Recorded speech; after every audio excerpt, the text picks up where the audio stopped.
एक ऋषि थे जिनका नाम है शौनक ऋषि। अब ये कौन है शौनक ऋषि, मैं एक लाइन में बता देता हूं। शुनक के पुत्र हैं शौनक, और बचपन से इनको अध्यात्म में बड़ी रुचि, भगवान की कथा सत्संग में बहुत इनकी रुचि थी। ये भी वेद व्यास जी के पास में गए। वेद व्यास जी हमारे यहाँ बड़े ऋषि हैं, भगवान का अवतार माने जाते हैं वेद व्यास जी। तो वेदों का जिन्होंने विस्तार किया उनका नाम वेद व्यास है। तो वेद व्यास जी बहुत ज्ञानी, इन्होंने विस्तार भी वेदों का कर दिया, इन्होंने पुराण भी लिख दिए और भी बहुत शास्त्र लिख दिए।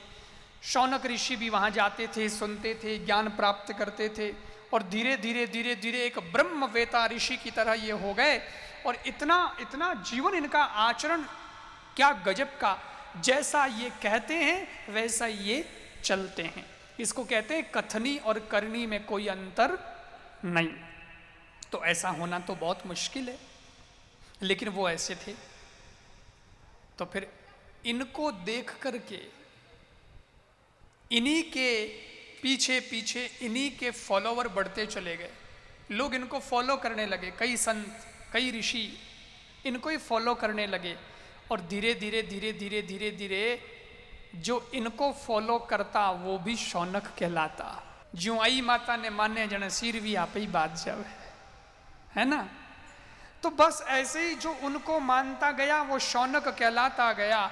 और करते करते करते ये संख्या इतनी बढ़ गई फॉलोवर की कि 88,000 शौनक हो गए। कितने? 88,000 शौनक ऋषि हो गए। ये 88,000 शौनक ऋषि, इनको कथा सुनने का बड़ा कोड, यज्ञ करने का बड़ा कोड, धर्म कर्म करने का बड़ा कोड, तपस्या करने का बड़ा शौक। तो एक बार इनके मन में आया कि हमको 1000 साल तक कथा सुननी है। अब 1000 साल तक कथा सुननी है तो भाई जगह कहाँ बैठेंगे, कहाँ सुनेंगे? क्योंकि 1000 साल तक कथा सुनने के लिए ऐसी कोई जगह देखो कि 1000 साल तक वहाँ पे किसी प्रकार का कोई विघ्न नहीं आए। यूँ नहीं कि अपो तो व्यासपीठ लगई था 1000 साल तक कथा करान, 6 महीने कथा हाली, इन प्लान आयो कि यहाँ से तो हाईवे रोड निकलने वाली है, उठो यहाँ से, सरकार का प्लान है यहाँ से तो हाईवे निकलेगा। तो बचवा कथा 1000 साल तक हुए? वहाँ नहीं हुए, क्योंकि उसके लिए तो फिर तो प्लान ही चेंज कर दिया सब। कभी यहाँ पे ये हो गया, कभी वहाँ पे। अब 1000 साल में तो कुछ का कुछ हो जावे। अपनी जिंदगी है, कोई बहुत बड़ी जिंदगी नहीं, 70-80 साल 90 साल की जिंदगी। वो 70-80 साल की जिंदगी में अपन कितना परिवर्तन देख लेते हैं। लोग कहते हैं साहब मैं आयो जब टकी को नहीं होना, मैं आज 20 साल में तो हो स्वर्ग रम में, देवता रम में। एक 20 साल में इतना परिवर्तन हो जाता है, तो 1000 साल के ने आप विचार तो करो कितना परिवर्तन होगा। इसलिए ब्रह्मा जी के पास में गए, और ब्रह्मा जी के पास जाकर के ब्रह्मा जी को हाथ जोड़ के कहा, महाराज 1000 साल तक हमको कथा सुननी है, और हम संख्या में भी 88,000 हैं, तो मोने ही बैठ ने जगह चाहिए। 88,000 तो मैं एन और भी कोई आ जावे कथा हुणनो रसिक, तो उन्हीं जगह तो देनी पड़ेला। तो ऐसे करके कम से कम 1 लाख आदमी बैठ सके उतनी जगह तो हमको चाहिए। और ऐसी चाहिए कि 1000 साल तक उसमें दूसरा कुछ बनू कुछ नहीं, इतना बड़ा मैदान।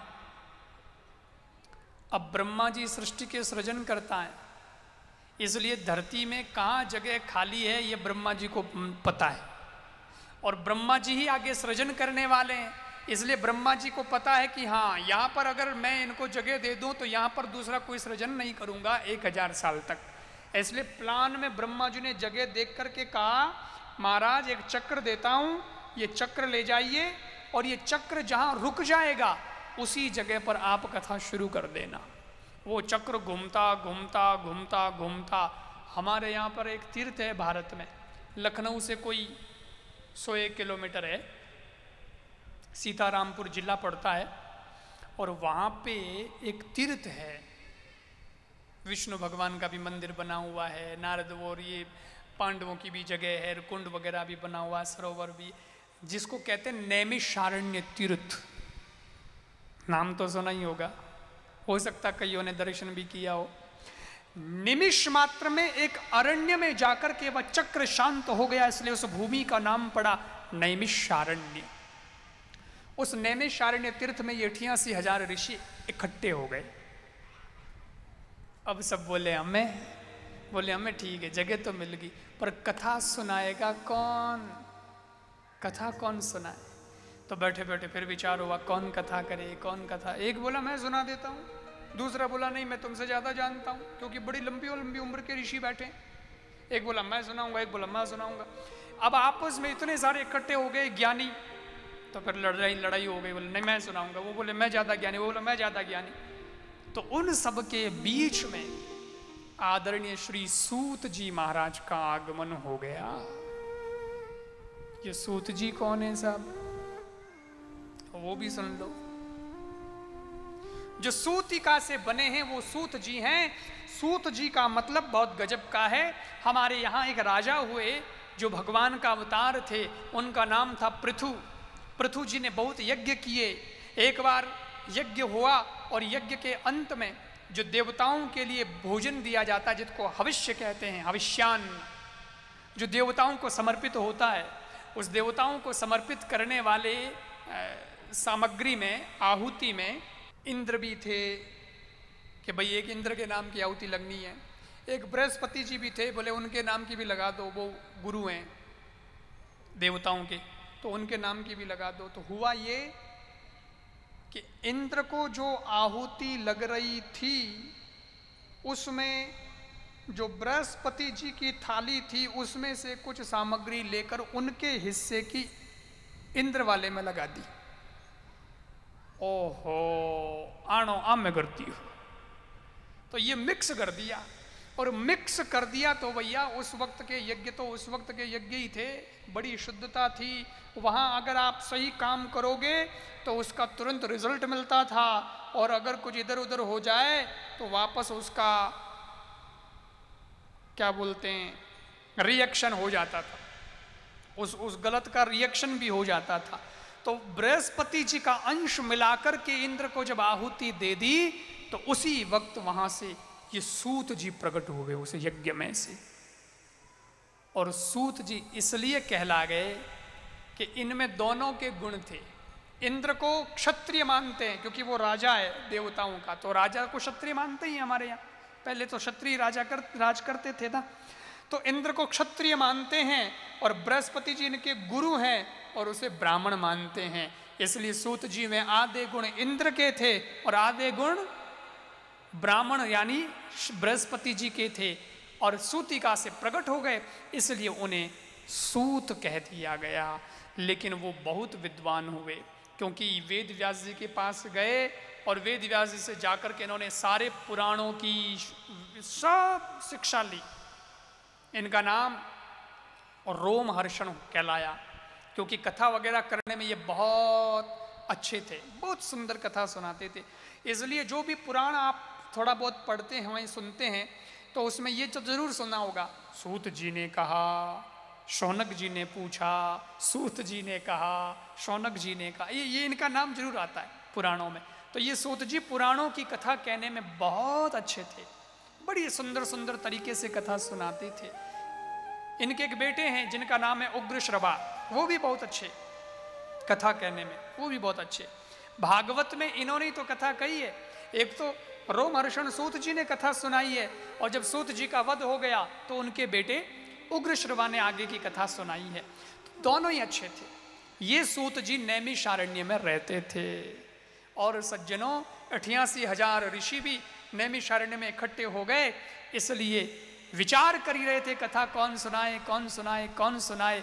इतने में तो सूत जी महाराज आ गए। इनकी कोई ज़्यादा उम्र नहीं थी उस वक्त, लेकिन सूत जी को आते देख करके ऋषि बड़े प्रसन्न हो गए। अरे बोले कथा का समुद्र आ गया है, अब हमें डरने की क्या ज़रूरत है, ये तो बहुत सुंदर कथा सुनाते हैं। और सूत जी को ऊंचे आसन पर बैठाया, महाराज आप बैठो, हम आपसे कथा सुनना चाहते हैं। सूत जी बोले महाराज मैं तो छोटा हूँ, आप बड़े हैं, आपकी उम्र बड़ी है, मेरी तो उम्र भी नहीं है, मैं आप इतना सम्मान क्यों दे रहे हैं? बोले हम आपको नहीं दे रहे, आप तो छोटे हैं, लेकिन हम आपको सम्मान नहीं दे रहे हैं, आपके ज्ञान को सम्मान दे रहे हैं। धन वृद्धा बल वृद्धा आयु वृद्धा तथैव च ते सर्वे ज्ञान वृद्धस्य किंकरा शिष्य किंकरा।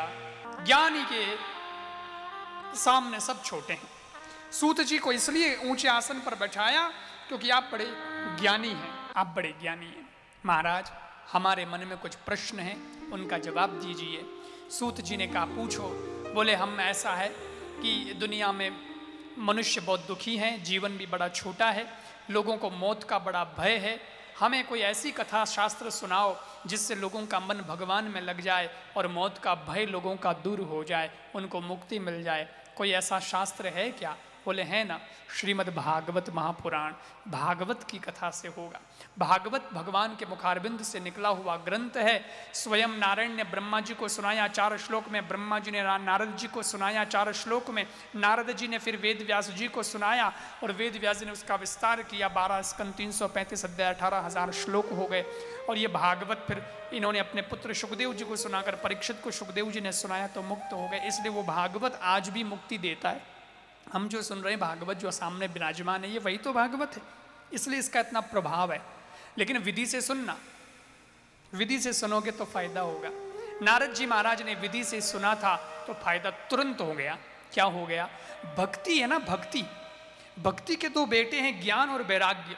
ये बूढ़े हो गए थे और नारद जी ने इनको जवान बनाने का वचन दे दिया। तो भागवत की कथा सनकादि ऋषि मुनियों के द्वारा हरिद्वार में कराई। और सज्जनों, भक्ति के दोनों पुत्र ज्ञान और वैराग्य वृंदावन में बैठे थे, बूढ़े पड़े थे, लेकिन जैसे ही उनके लिए भागवत की कथा शुरू हुई और तुरंत उनका बुढ़ापा दूर हो गया और वो जवान बनकर के भक्ति, ज्ञान और वैराग्य भागवत की कथा में पधार गए। तब नारद जी को पता चला कि भागवत अगर श्रद्धा से सुनी जाए तो ये वास्तव में फल देती है, ये तारती है, सामान्य जनों को तारती है, जिंदा लोगों को तो तारती है, लेकिन जो मर गए, जिन्होंने जीवन में अच्छा काम नहीं किया, मर गए, मरने के बाद भूत प्रेत बन गए, प्रेत के शरीर में भी 7 दिन नियम से भागवत की कथा सुन ले तो ये भागवत उनको भी तार देती है। ऐसी कथा की महिमा।